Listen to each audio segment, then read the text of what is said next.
3 దశాబ్దాల సుదీర్ఘ పోరాటం తర్వాత సుప్రీంకోర్టు ఎస్సీ వర్గీకరణకు అనుకూలంగా తీర్పునిచ్చింది. దీంతో ఎస్టీ కులాల వర్గీకరణ చేయాలన్న డిమాండ్ మరోసారి తెరపైకి వచ్చింది. గిరిజన కులంలో ఏబి, సిడి వర్గీకరణ చేయాలని ఉమ్మడి ఆదిలాబాద్ జిల్లా ఆదివాసీ సంఘాలు ప్రభుత్వాన్ని డిమాండ్ చేస్తున్నాయి.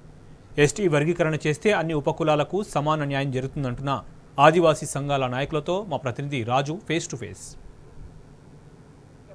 సుప్రీంకోర్టు అనుకూలంగా తీర్పు ఇవ్వడంతో ఆదిలాబాద్ జిల్లాలో ప్రధానంగా ఎస్టీ వర్గీకరణపై కూడా తాజాగా చర్చ జరుగుతుంది.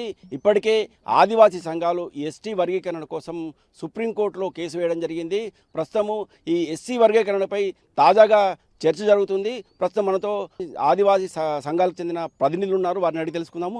ఎస్టీ వర్గీకరణ ఎందుకు కోరుకుంటున్నారు, వారికి ఎలాంటి న్యాయం కావాలి, ప్రభుత్వాలు ఎలాంటి చర్యలు చేపట్టాలి, వారికి ఎలాంటి అన్యాయం జరుగుతుంది, ఎస్టీ వర్గీకరణ ద్వారా వారికి ఎలాంటి లాభాలు జరుగుతాయో వారిని అడిగి తెలుసుకునే ప్రయత్నం చేద్దాము.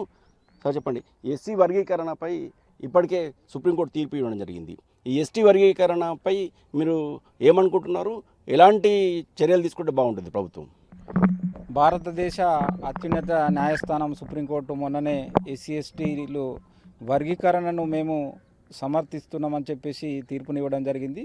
అది భారతదేశంలో ఉన్నటువంటి ఆదివాసులందరికీ కూడా ఒక నమ్మకం అయితే ఏర్పడ్డది. ఎస్సీలో వర్గీకరణ చేస్తే మాకు ఎటువంటి అభ్యంతరం లేదు, ఎందుకంటే వాళ్ళు అనేక దశాబ్దాలుగా పోరాటం అనేది కొనసాగింది.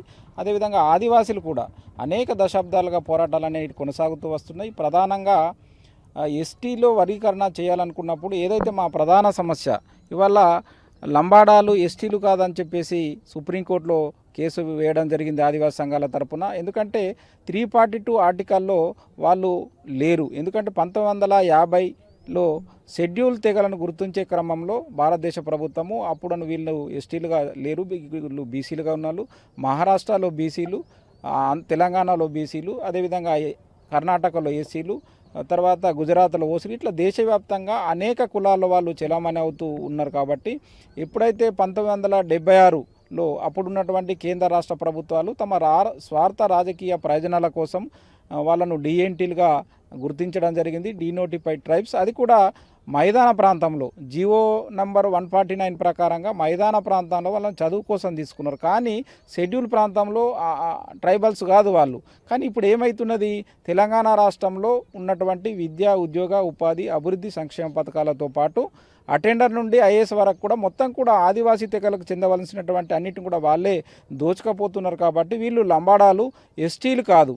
కాబట్టి వీళ్ళు ఎస్టీలను వాళ్ళని లంబాడాలను తొలగించిన తర్వాతనే తెలంగాణలో కూడా తెలంగాణ రాష్ట్ర ప్రభుత్వం ప్రజాసేవ ప్రభుత్వంగా చెప్పుకుంటున్నటువంటి కాంగ్రెస్ ప్రభుత్వము లంబాడాలను తొలగించిన తర్వాతనే ఇక్కడ ఎస్టీ వర్గీకరణ చేపట్టాలి, అప్పటి వరకు చేపట్టరాదని చెప్పేసి ఈ ఆదివాసీ హక్కుల పోరాట సమితి తుడుందెబ్బ తరపున మేము రాష్ట్ర ప్రభుత్వానికి విజ్ఞప్తి చేస్తున్నాం. మొత్తానికి మీ ఈ గిరిజనుల్లో ఎన్ని తెగలు ఉన్నాయి, ఎలాంటి అన్యాయం జరుగుతుంది? ప్రధానంగా గోండ్, కొలాం, తోటి, ప్రధాన్, నాయకపోడ్, ఆంద్, మన్నే, కోయ ఇట్లా తదితర తెగలు ఇవాళ తెలంగాణ రాష్ట్రంలో కొనసాగుతున్నాయి. ఆ రోజు 1950లో అప్పుడున్నటువంటి కేంద్ర ప్రభుత్వము షెడ్యూల్ తెగలుగా గుర్తించింది. వాళ్ళు భారత రాజ్యాంగంలో 342 ఆర్టికల్లో ఉన్నారు. కానీ లంబాడాలు 342 ఆర్టికల్లో లేరు.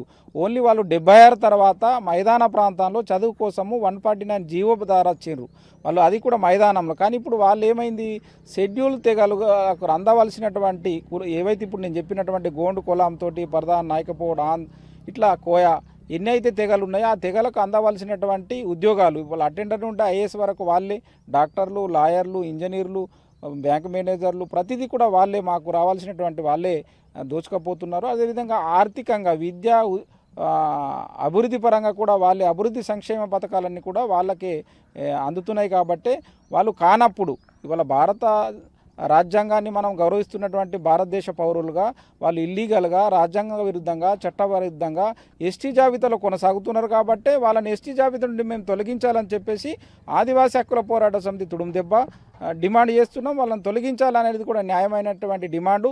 తొలగించిన తర్వాతనే ఇక్కడ తెలంగాణ రాష్ట్ర ప్రభుత్వము ఎస్టీ వర్గీకరణ చేపట్టాలని చెప్పేసి మా యొక్క డిమాండ్. మీరు చెప్పండి, ఇప్పటికే కొన్ని తెగలు అంతరించిపోతున్నాయని కూడా గణాంకాలు చెప్పడం జరుగుతుంది. ఈ తెగలకు న్యాయం జరగాలంటే తెలంగాణ రాష్ట్ర ప్రభుత్వం కానీ, కేంద్ర ప్రభుత్వం కానీ, సుప్రీంకోర్టు కానీ ఎలాంటి చర్యలు తీసుకుంటే బాగుంటుంది? నిజంగా చెప్పాలంటే తెలంగాణ రాష్ట్ర ప్రభుత్వం కావచ్చు, కేంద్ర ప్రభుత్వం కావచ్చు ఆదివాసీలకు ఎప్పటికి కూడా సవతి తల్లి ప్రేమనే చూపెడతా ఉంది. ఇప్పుడు మనము చెప్పినట్టయితే ఏదైతే ఉన్నతమైన న్యాయస్థానం వర్గీకరణ అని చెప్పింది, వర్గీకరణ చేయడానికి ఇక్కడ ఆదివాసీలు వాళ్ళ 30 సంవత్సరాల పోరాటం కాబట్టి ఆ వర్గీకరణకు స్వాగతిస్తూనే ఇక్కడ తెలంగాణలో వలస వచ్చిన లంబాడలను ఎస్టీ జాబితా నుంచి తొలగించినాకనే ఆదివాసీల తెగలలో వర్గీకరణ చేసినా వర్గీకరణ చేయకపోయినా మేమంతా 9 తెగలు మిగిలి తెగల వారు అన్నదమ్ములుగా కలిసి ఉన్నాం కాబట్టి మాకు వర్గీకరణ అనే విషయం అంత పెద్దది విషయం కాదు. కానీ మాది ఏకకై డిమాండం ఏకకై నినాదం లంబాడలను ఎస్టీ జాబితా నుంచి తొలగించాలి.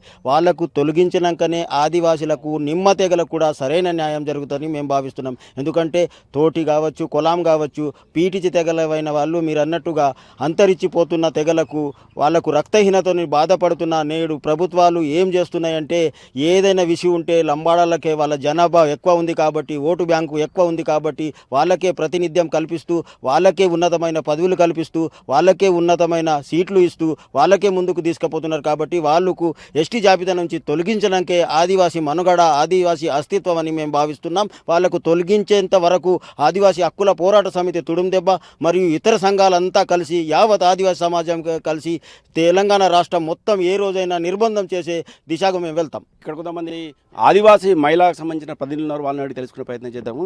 చెప్పండి, ఈ వర్గీకరణపై మీ మహిళలు ఏమనుకుంటున్నారు, ఏం డిమాండ్ చేస్తున్నారు ప్రధానంగా?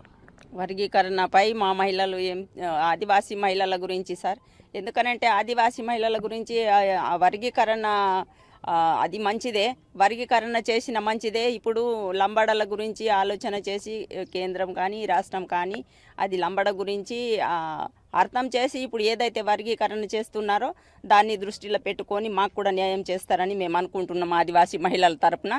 ఇది ఎందుకనంటే మా మహిళలకు కూడా చాలా అన్యాయం అయిపోతున్నది సార్. ఎందుకనంటే మహిళల్ని బాగా హింసిస్తూ మానభంగం చేస్తూ బాగా చంపుతున్నారు, ఎక్కడంటే అక్కడ మానభంగం చేస్తున్నారు. ఇట్లా కొన్ని ఊర్లల్లో బాగా ఇబ్బందులు ఎదురవుతున్నాయి మా మహిళలకు. ఎందుకనంటే చాలా ఇప్పుడు డెలివరీ టైంలో కానీ స్కూల్లో పోయే టైంలో కానీ వాళ్ళకు స్కూల్లో పోవాలనంటే హాస్పిటల్లో పోవాలనంటే వాగులు ఉంటున్నాయి, బిడుజులు అక్కడ లేవు. ఆ వాగులతోటి ఆ బిడుజులు లేవు కాబట్టి ఆ దాటరాదు పోరాదు రారాదు సార్. అక్కడ బాగా ఇబ్బంది అవుతున్నది. రాంగ అక్కడ మధ్యలోనే చనిపోతున్నారు సార్. ఈ స్కూల్లో పిల్లలకు కూడా చదువు అందుతలేదు, వాళ్ళు అక్కడనే ఉంటున్నారు. డెలివరీ ఆడోళ్ళు కూడా ఇక్కడ తేంగ చనిపోతున్నారు సార్. మొన్ననే ఈ ఉమ్రిలో ఒక పిల్ల చనిపోయింది. అట్లని ఆదివాసీ మహిళల పట్ల కేంద్ర ప్రభుత్వం కానీ రాష్ట్రం కానీ మా ఆదివాసీ మహిళల్ని రక్షించండి సార్ అని మేము ఆదివాసీ మహిళల తరపు నుంచి మేము మహిళా సంఘం తరపు నుంచి మేము ఏందనంటే కోరుకునేది, ఇప్పుడు ఆదివాసీ దినోత్సవం వస్తున్నది 9వ తారీఖుకి. ఆ మా మహిళల కోరిక ఏందనంటే ఆదివాసీ దినోత్సవం మాకు ఘనంగా మాకు జరుపుకోవాలా. మేము కేంద్రం మాకు రాష్ట్రం కూడా మాకు బాగా మంచిగా మాకు సహకారం చెయ్యాలా. మా ఆదివాసీ దినోత్సవంని బాగా ఘనంగా చెయ్యాలని మాకు అక్కడ నుంచి ఆదేశం ఇవ్వాలా.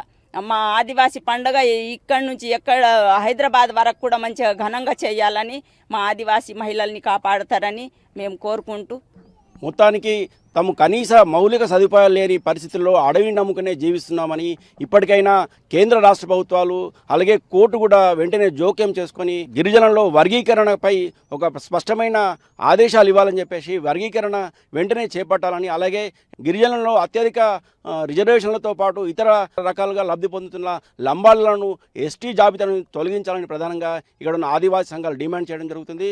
మొత్తానికి ఈ ఆదివాసీ సంఘాలు వర్గీకరణను మాత్రము స్వాగతిస్తూ తమ గిరిజనులకు కూడా వర్గీకరణ వెంటనే చేపట్టాలని ప్రధానమైన డిమాండ్ మాత్రం వాళ్ళ మాటల్లో మాత్రం కనిపిస్తుంది. వీడియో పవన్తో రాజు, టీ న్యూస్, ఆదిలాబాద్ నుంచి.